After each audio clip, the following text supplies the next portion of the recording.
Date is Sunday, the 29th of March, 2026, and the time is 9:31, maybe 9:32. On my arising this morning, probably about an hour ago, I received the statement, "I am at peace," and it was something that I certainly felt. This is a specific message. I don't do what we call collectives. I have issue with that word because it says collect if as well. And the question is, what is it that I'm collecting? And it may not be for me. So it's not a phrase that I tend to use. But this person, this man, has asked me to conduct a reading as a way to connect with his wife, his partner. He obviously wants her to know that he is at peace, but there was far more to it. There's an overwhelming strength of power in my stomach right now, almost gas-like. He wants her to know that he is sat in a Mongolian monk, apparently, and he hasn't left her.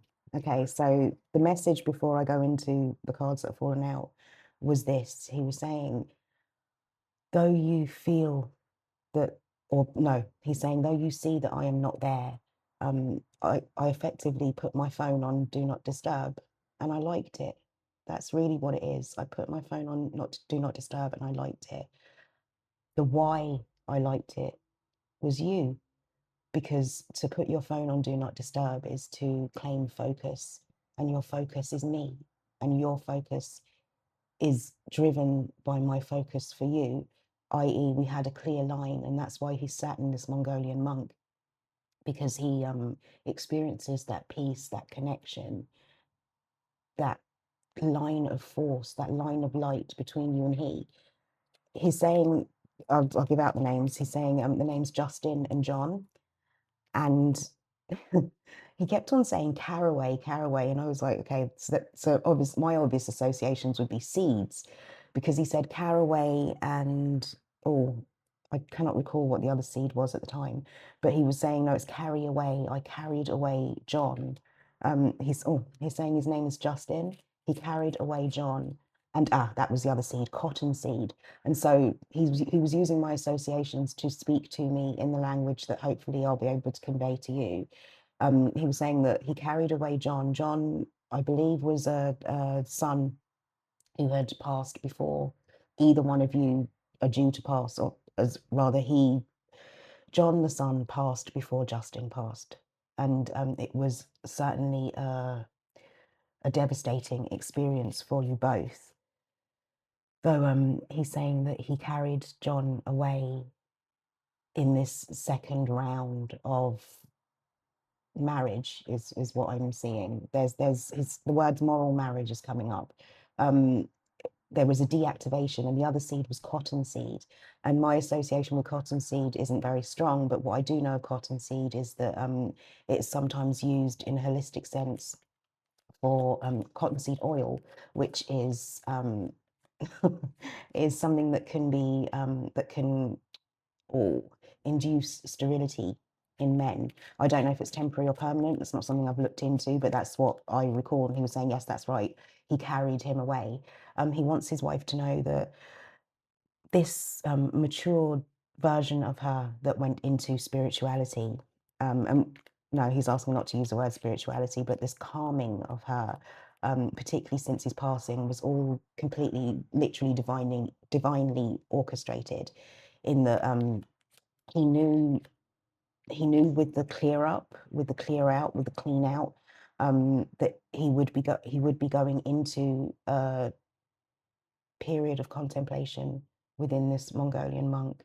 And he knew that through the Mongolian monk, he would be able to connect with his wife if she were in a certain state of vibration. And so he effectively sent that vibration to his wife for her to walk into, so they would have a clear channel of communication between them. He's also saying that when his wife drinks her tea, there is a specific herbal mix that she uses. It's not the tea itself that is calming her, it's the ritual behind it, because it connects him through the Mongolian monk to her. I'm not actually looking at these cards as they're dropping out. I assume that they're falling with what it is that he's saying, but we can obviously take a further read on that. oh gosh, I've got such a lump in my throat. He's also saying, that was it. I was I was saying like I don't want to do this reading with like dirty fingernails. I feel like ugh. And he was like, no, you do not wash your hands. Don't dare wash your hands because she needs to know about the garden. When she's gardening, I am literally like in her, gardening with her, and the dirt under the fingernails is a reminder to her that I am with her through the earth. There was also mention of I burned myself literally this time last week on the oven, and it developed into a really scabby looking thing that has like a triangle in it. And I was like, I don't want my hands to be shown on the screen. And he's like, nope, show that as well because the oh wow, the triangle will show you the fire, the passion. It will also show you temperance, which will be the chest plate of the angel in the temperance card, showing the either side of the waters being that of consciousness and how we are able to relate to each other and have physical presence through that divine belief. I'm hearing faith, belief and faith.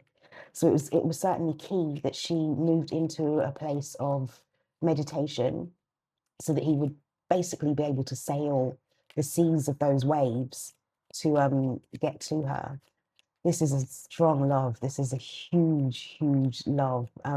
Interestingly, he's giving me the words or the names Goldstein, and he was saying that oh, there's Temperance. He was saying that he was in her when he was physically with her, or at least sharing the same wavelength in what would be perceived a physical sense, he was Jewish.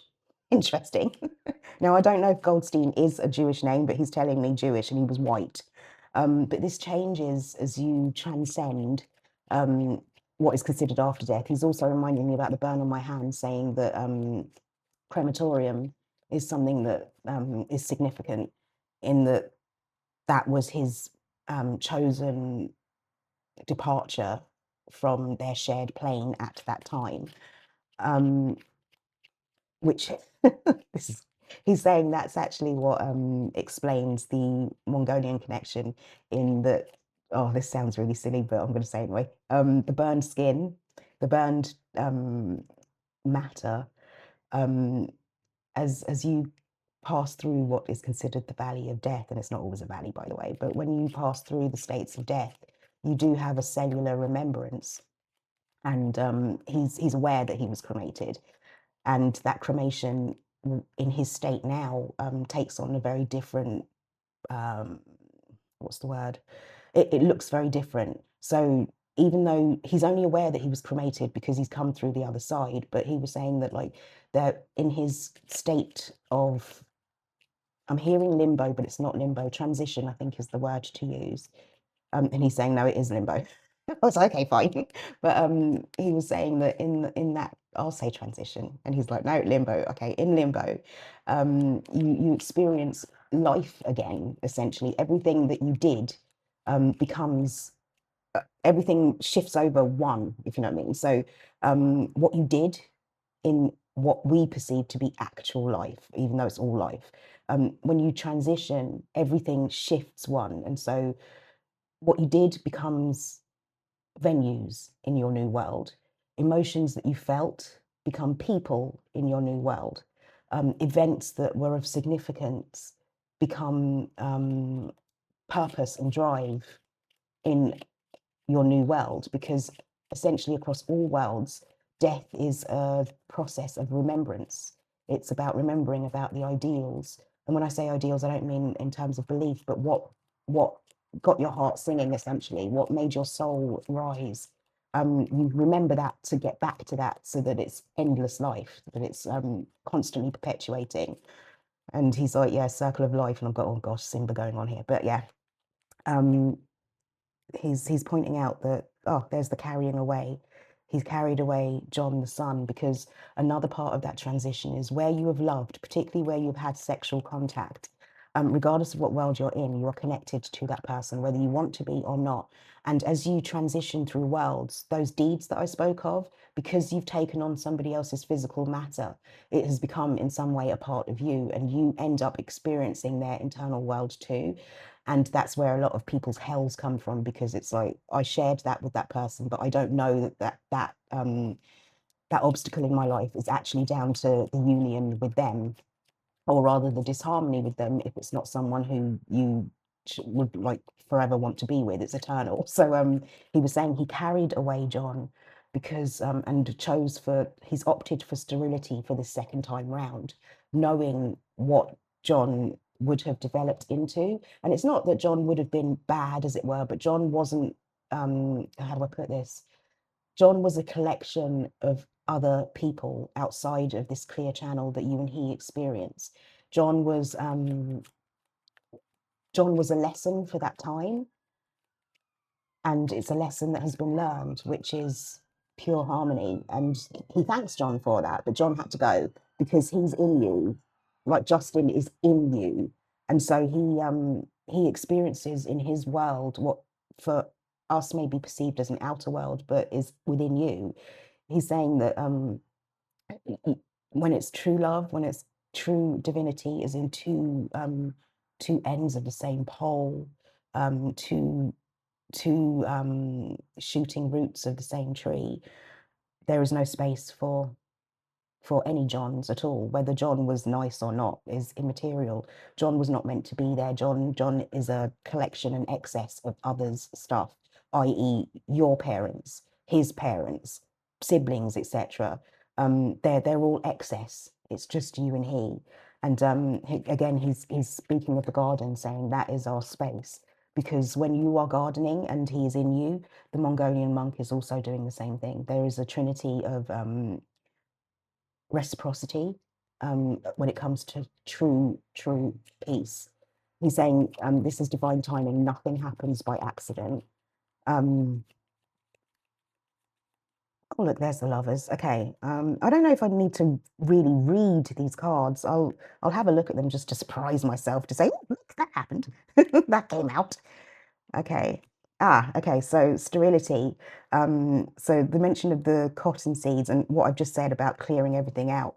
The Six of Wands, in my experience, can sometimes, and in this case definitely does, relate to reproductive system, particularly the female with the cervix, that wreath at the top of the wand on the Six of Wands is the cervix. Oh, let's see now. Oh, yeah, he stopped it. He's absolutely stopped it. The Hermit being on the left side of the sun is what's the word? A division of sorts. He's removed that. It's a cooling as well. So speaking of the sperm, as I did, particularly with the lantern of the Hermit, which it focuses on the microcosm and the macrocosm. The microcosm being the sperm of the reproductive system in his case, because it's cold and it's next to the reproductive system and the sun is hot. He's used the temperance to do that. So what you understand to be menopause is something that he's actually facilitated for you, very similar to metabolism, as a way to regulate patterns to the point that you no longer, oh, what's the word? Not necessarily yearn, that's not the right word, but that your body no longer rejects what is right from it from the inside out, because that rejection really is an ego thing. It's the sun as the ego, not necessarily the sun as the actual descendant sun, which it is in this case, but I'm speaking of the sun as an ego card. Is basically saying, he's basically saying that your external, it attaches to external fears, essentially, and the fear of not being remembered, the fear of being alone. These things are outside of the connection that you have, and they're all distractions to the connection that you have. And so he is removing as much distraction as possible, so those those beautiful moments of peace that you get in your garden. And he's saying, oh, and those beautiful moments of peace that you get, Chanel, using your hands, knowing that they're actually filthy under the fingernails and not giving a damn about it. That's the kind of peace that we are to have forever and a day. And they are moments, they're not times. Another thing he's saying as well is that time, when you're in the physical world, which is actually all physical for all beings at all states, it's just that the definition of physical changes.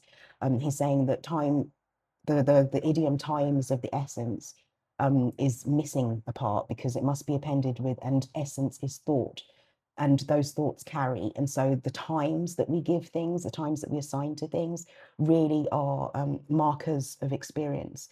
And so he's saying to her, stop thinking about time. We can have all of 2 seconds together, but that 2 seconds stretches and extends to an entire lifetime if you hold that line, if you hold that, oh, what's the word? If you hold that, if you sustain it, because he's saying there is psychic dissonance which comes in those egotistical distractions or those expectations that are sometimes enforced upon us by others. He's saying knock all of that out, and those 2 seconds will never end. They will never ever end. Okay, I'll just.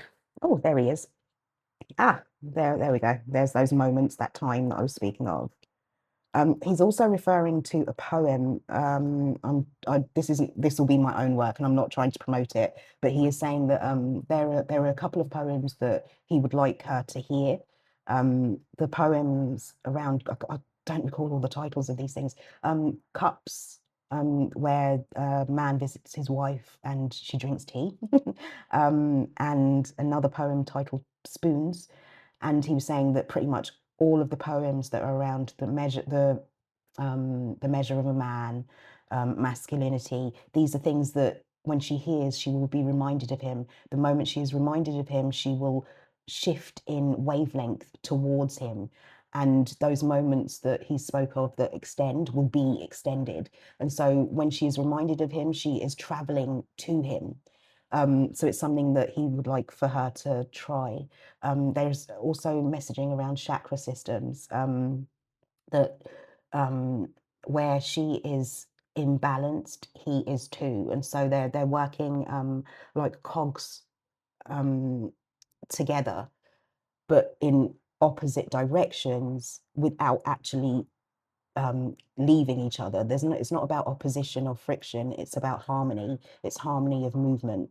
And this Mongolian monk helps to balance those cogs. Like it's almost as though the Mongolian monk's at the top, like a kind of a pulley system. And the Mongolian monk, with his physical actions, like a puppet, with his physical actions, she is on the left, he is on the right. Oh wow, I think I saw the lovers card somewhere. Yeah, oh, yeah, she is on the left, he is on the right. And there's the Mongolian monk, basically saying that we all move in a symbiotic relationship on the different planes that we are, but we coexist as a trinity when we're at peace. So keep the peace. I am at peace.